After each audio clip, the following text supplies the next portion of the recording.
Ho preso con piacere la notizia che mi sarà consegnato domenica 21 settembre il diploma e il collare di accademico siciliano di cultura umanistica. Ringrazio tantissimo il professor Romano,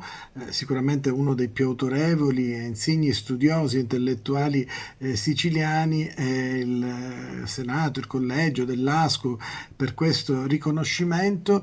che avviene in un momento molto particolare, un momento in cui abbiamo bisogno di rivendicare la nostra identità siciliana, abbiamo bisogno di metterci tutti a disposizione per valorizzare sempre di più quello che è un patrimonio incredibile che la nostra Sicilia ha, in termini non soltanto di persone, ma anche di luoghi, ma anche di eventi, di capacità produttiva. E quindi rafforzare appunto quella che è l'identità siciliana, rafforzare quella che è la cultura umanistica della nostra regione è certamente un compito che mi trova pronto e disponibile, e di questo ringrazio tantissimo l'Accademia Siciliana di Cultura Umanistica, l'ASCU. Tra l'altro questo riconoscimento sarà consegnato nell'ambito appunto del Festival Cultura Elite, dove insomma ci saranno anche